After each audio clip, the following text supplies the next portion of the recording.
The studio has been busier than ever in the last 12 months, mastering records for producers and engineers all around the world. I traveled to LA for a couple of weeks, I've been building up this YouTube channel, I've launched a mastering course, and I've been working alongside some of the biggest brands and companies in pro audio. In and amongst all of that though, I come back to the studio and my mastering chain has and always will be the heartbeat of my workflow for sessions. And when you're constantly pushing boundaries, when you're working with new material, and like myself, I love exploring new technology day in and day out, you end up developing new systems, new processes which support the knowledge, which support the experiences, which you go through. Now, you might be thinking to yourself, didn't you make a video on your chain in 2020 and in 2021? And to that I say, yes, I did. But things change, and things always change for the betterment of my passion for this craft, which is mastering. Now, with having those changes made, I want to share them with you. I want to share the technical reasons behind why they've been made and share some practical use cases for you to learn from. One of the biggest things I've taken into consideration this year with my chain is fidelity. So you might hear terms such as linearity, harmonic distortion, IMD, or phase pop up while I'm discussing my chain in this video. And these are four objectively measurable aspects of audio fidelity which I've been fixated on the past 12 months. And it's been helping me make intentional decisions between the process I choose for mastering and how that affects the output of my signal. So let's go through my chain, and we're going to start with how I actually prepare my masters. Every master which comes into the studio, I follow a stringent quality control process. I need to ensure that these mixes are suitable for mastering. So not just anything which passes my desk is immediately going into a session with, because this technically is the first part of my chain. If it doesn't sound right here, if things are wrong, if things have gone awry, it doesn't matter what discrete Class A circuit a particular analog EQ uses or what tubes I have in my Varimu, it's not going to compensate for a mix which is under par. So for every mix that comes to the studio, I drop it into iZotope RX Audio Editor. And here I can monitor the audio. I can check for dropouts, clicks, pops, buzzes, and noises which otherwise need correcting with the iZotope RX Audio Suite. And there are really good tools here like a decrackler, declick, what else is there? Declipper, which is actually really good for some sort of sessions. You know, it helps me mitigate those things.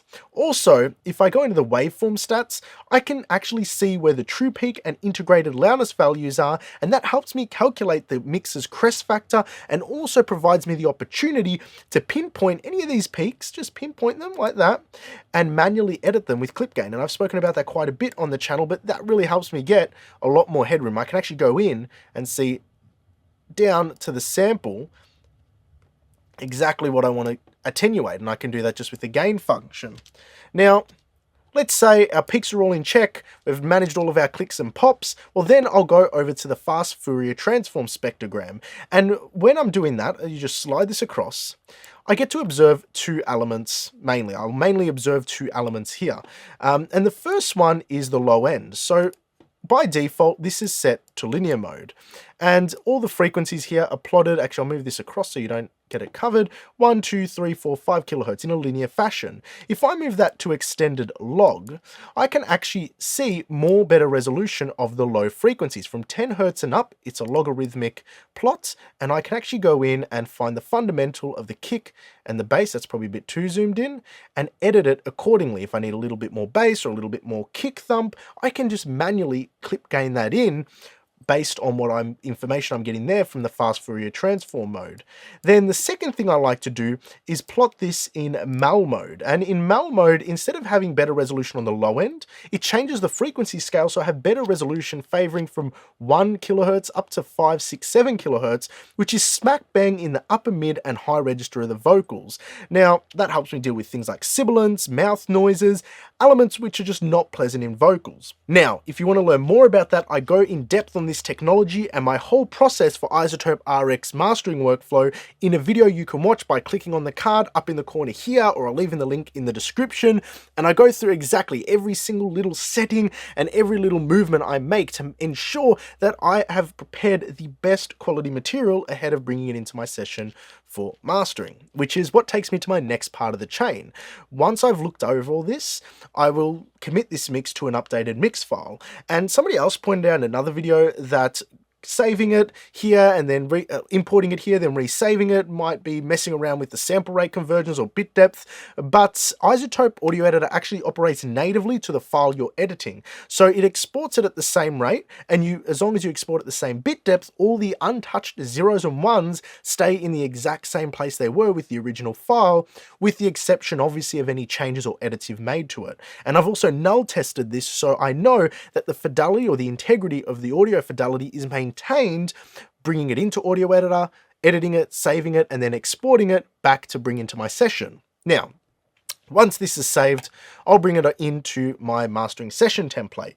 Now, in my session template, I have a read channel here, and that's where all my processing is done, and that is bussed out to 3 write channels. One for Apple Digital Masters with a -1 decibel true peak. That's not it. That is it there. And that -1 decibel true peak is as per the Apple Digital Masters 2.4.1 document, page 4. And that's really important for when you're exporting your ADMs. The second bus goes into a 0 decibel true peak, which is for my high res master, which routes through this peak limiter at -0 with true peak. And that's for all my high res sort of platforms. And then a digital master is done on the third print channel, and that's without any true peak limiting for 2444.1 prints. And that tends to be the main distribution file if people aren't distributing for Apple for Digital Masters or for high-res services like Tidal. Now, you're probably wondering, why isn't there a true peak limiter on that third channel? Well, yes, it will have some overs, but everything as I'm printing it, I'm auditioning in real time. And also, I have a 96 kilobit per second AAC codec with iZotope Ozone Advanced to make sure it translates without audible distortions. And that is important, 96 kilobits per second, because that is the lossy conversion rate of platforms like Spotify's web, desktop, and mobile player, and many others like YouTube. Personally, I'm hoping platforms aim to deliver more high quality streaming like Apple Digital Masters, and we can just move towards standardizing -1 decibel true peak across the board. But also with the native sample rate and bit depth of the original sessions, because that will mean I'll ever only have to commit 1 file format for each project instead of 3 to 5. And it also makes for the best studio to listener experience in terms of what I'm hearing here in the studio, what I'm exporting, and what somebody's getting as a listener out in the marketplace. It lines as closely to what I've been hearing here in the studio. Now, after these print channels, I've got a compare channel here, and that's mainly for A/B material with my master. And then finally, I have the master output channel, and that basically I have BX meter, and here I can audition the left, the right, the mid, and the side channel all independently of one another. And then I've got iZotope Insight. And iZotope Insight set up in a very specific manner. The first thing is my loudness meter. If you click the settings button here, it's set to EBU R128 BS.1771 standards. And that's the standards which most major platforms use for calculating integrated loudness values. So I make sure it's calculating to that standard. The next one I have is my levels, and that's sent to peak/RMS because that's what I tend to use the Pro Tools meters in when I'm mixing. So it just makes sense to translate that across to the meters in here. The next is the sound field, and that's actually set to Lizarjou. And the reason why I like using this one is because it shows amplitude, stereo spread, and phase coherency all on the one grid. And it's just really easy to read and observe and see if any of my signal is sort of warped in any way. Finally, the spectrum analyzer. I'm pretty sure this is the default setting that iZotope Insight has, but it's linear type with a window size of 496 bits. And that's relatively smoothed out at the end of the day to give me enough resolution in the session and not, be an overkill in terms of over processing on that particular plugin. Now, before I begin to touch on the processing of the signal, I actually bring the track in and cut it up into the macro dynamic passages, which basically means if there's a drop here, I'll cut that up. If there's a pre-chorus, I'll cut that up. I won't do it as rough as this. This is just for demonstrating purposes. And the reason I like to do that is if there's an overly loud or overly soft passage in the arrangement of the mix or the music, it can help embellish the playback to just simply bring up something or bring down something, or just have the flexibility to do whatever I want with the format of the material before I start processing it.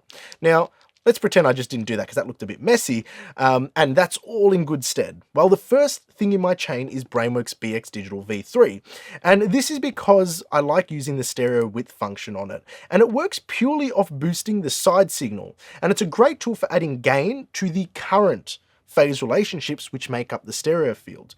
Note I said current phase relationship of the left and right, because many stereo binders operate through function of tap delays or offsetting the phase relationship between the left and right channel. However, the stereo function on BX Digital V3, this stereo width knob, is purely a function of gaining the current phase differences between the left and the right channel, either gaining up or down to create greater width or lesser width without shifting the phase relationship of the material. Thus, it maintains the integrity of the tone in the mix. The next in my chain is TDR Katalnikov. Now, I like to use this compressor because it's just a Swiss Army knife compressor. That's how I refer to it. And it's got pretty much every function, but one thing I notice using more these days than ever is this high pass sidechain filter with a first order octave filter.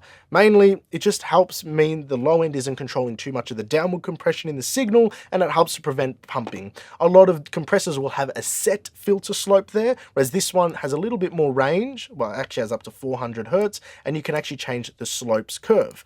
Now, in addition to that, for dynamics processing, I use Dyne1 for my upward compression. It helps bring out the low-level detail in a mix. I've spoken about this plugin very often, but more often than not, I'm actually using Dyne1 with upward compression more than I'm using traditional downward compression.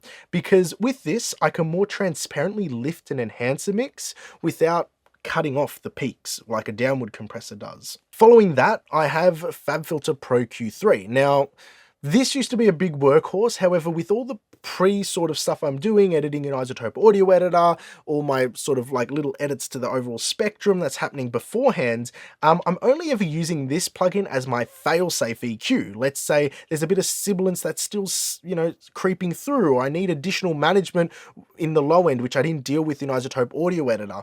Pretty much this is just the failsafe. It's the last step in the chain before I go into the analog world, because that's where I'm actually going to be doing all my real tonal, all my real creative changes to the way the record balances out. Now from here, I like to clip before going into my D to A, and either I'm using FabFilter Pro L2 in all round mode with the 10 millisecond attack time. Let me set that up. 10,000 millisecond attack time and 0 millisecond release. I find this is very transparent in clipping. So if I need a clean signal, a clean clipper, this is the one I use. If I want something with some aggression, with some attitude, I'm using standard clip. This is just a grittier, like denser sort of texture I find. I know that's not really objective scripting or by objective measurement. It's just what I've found it working better on harder types of material like hip hop or dance, where it can just be a bit more edgy, a bit more in your face. That's where I'm doing it. The output ceiling I usually set to -1 decibels. Then from that -1 decibel true peak, I go to my digital to analog converter, which is the Antelope Orion 2.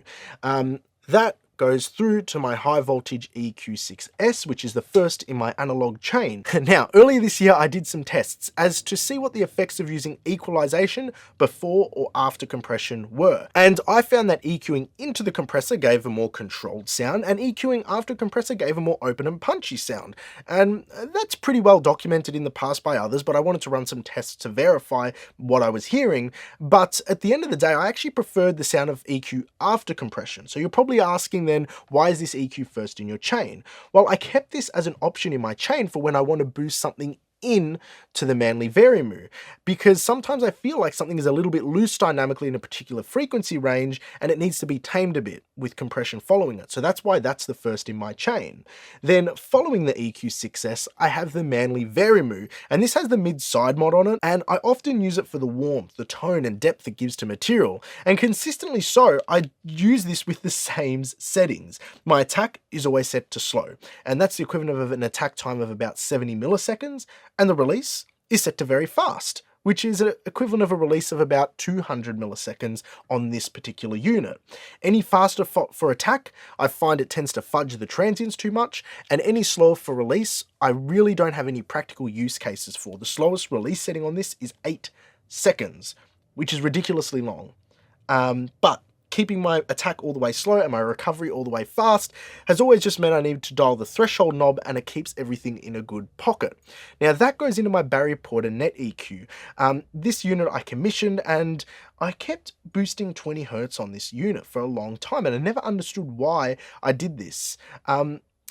What was actually happening is I was boosting the 20 Hz on the low shelf because the functional design of many analog to digital converters inherently is to have a high pass filter in their design. Now, specifically, here's how the AKM AK5394A chip they use in the Convert AD Plus is set up.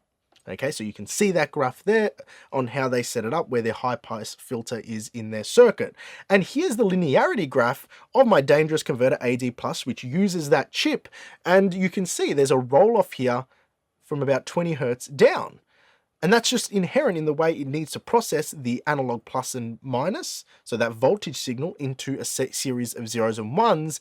This is part of that circuit for whatever what reason, and it's the same on the Antelope, it's the same on all the other converters I've used, and I've never really understood why I keep boosting this 20 Hz, and there's my answer. I'm just trying to compensate for a little bit of that low that's getting lost on the conversion process. Now, in addition to always boosting that 20 Hz, sometimes I do the 10 Hz on the high voltage EQ. This final EQ in the analog chain is where I do all my creative and tonal changes to the master, boosting the upper mids, cutting the lower mids, giving a little bit of air to the top. That's where that happens. Now, from there, that goes into my Dangerous Convert AD Plus, which is being clocked by my Antelope D to A via a BNC cable. Now, the Dangerous Convert AD Plus is a great tool, as I can also dial in my calibration level, which means if I want a softer level going into the AD, just a clean signal passing through it, going back into the DAW, I can do that. But then if I really want to smash an extra 4 decibels, go straight through the ceiling, start clipping it, get a bit of grit, I can do that as well. It also has a set of transformers I can option in, and I can drive the signal harmonically, and it saturates it a bit, but it also puts a low shelf on the low end. And sometimes I like that. Instead of using the EQ, by driving these transformers, I can soften the low end slightly, especially if it's a bit flabby and it just needs a slight amount of tightening up. Now, once converted to analog to digital, this cycles back round on the digital channels in my Antelope Orion and does it via an ADAC cable in the back of my Antelope converter on channels 1 and 2. And then I have the option of adding any final limiters. Now, the first limiter I've got to choose from is FabFilter Pro L2. I'll have this in transparent mode, dial in the attack and release, and get it into a really good pocket. And this is just a great sounding limiter in transparent mode. It's got good low end extension. However, I've got a second limiter I've been using, but I can't tell you what it is because I'm beta testing for it. And I want to tell you what it is when it's released. I want to show you all the ropes behind it. So what I need you guys to do is be sure to smash the subscribe button, hit the notification bell, keep watching these videos. It's going to be coming around in maybe 3-4 months thereabouts, and you're going to love it. You're going to love the feature set on this particular limiter. Now, post-limiting, the chain is complete. And these are the tools, the strings and processors I pull at when I'm working through material.